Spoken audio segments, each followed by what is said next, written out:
Fundamental analysis क्या होता है और फंडामेंटल एनालिसिस को हम लोग क्यों करते हैं? ये दो सवालों का जवाब हम लोग आज ढूंढते हैं। तो सबसे पहले देखते हैं फंडामेंटल एनालिसिस हम लोग क्यों करते हैं।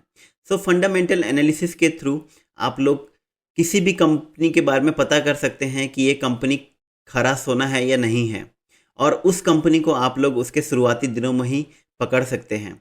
फंडामेंटल एनालिसिस के थ्रू हमको ये भी पता लगता है कि किस कंपनी को कितना लंबा होल्ड करना है और किस कंपनी को कितने लंबे टाइम के लिए अपने पोर्टफोलियो में जगह देना है।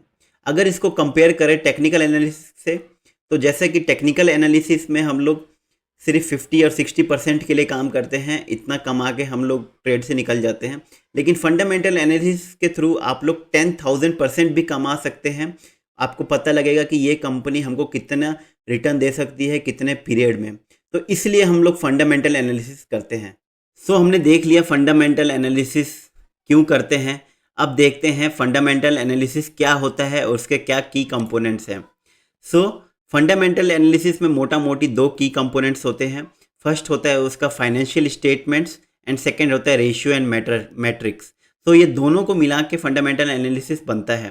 फाइनेंशियल अगर स्टेटमेंट देखें हम लोग, तो उसमें कवर होता है बैलेंस शीट। तो बैलेंस शीट में कंपनी के assets, liabilities, share holders equity, ये सब चीज़ें आते हैं, जो कि मैं इसको ट्रैक उतना नहीं करता हूँ, मैं इसको ज़्यादा प्रेफरेंस नहीं देता हूँ। लेकिन जो बाकी के दोनों हैं, इनकम स्टेटमेंट, जिससे हमको पता लगता है कि कंपनी का कितना सेल हुआ, कितना प्रॉफिट हुआ, ये पूरा चीज़ इनकम स्टेटमेंट पे आता है। और इसी से मैंने, अगर हम देखेंगे तो इसी से सारी चीज़ें डिराइव होके आती हैं। जितने भी आपके रेशियो एंड मैट्रिक्स हैं, इससे ही डिराइव होके आते हैं इनकम स्टेटमेंट। तो ये काफ़ी ज़्यादा ज़रूरी है, इनकम स्टेटमेंट किसी भी कंपनी का थॉरो गो थ्रू करना। कैश फ्लो स्टेटमेंट ये बताता है कि कंपनी कितना पैसा कमा रही है, कितना बचा रही है, और कंपनी कहाँ इन्वेस्ट कर रही है, कहाँ से लोन ले रही है, कितना लोन ले रही है, क्या डिविडेंड्स पे कर रही है। तो ये मोटा मोटी कंपनी कितना कमा रही है, कितना बचा रही है, ये सब बताता है। फंडामेंटल एनालिसिस में सेकंड चीज़ है आपको रेशियो एंड मैट्रिक्स पे नज़र रखना। जैसे कि मैंने बताया कि ये सारी जो रेशियोज़ हैं वो ऑलरेडी डिराइव्ड होके आती हैं income statement and cash flow statement से। इस पे मैं पर्सनली इतना ज़्यादा फोकस नहीं रखता, लेकिन इस पे मैं एक बार नज़र मार लेता हूँ।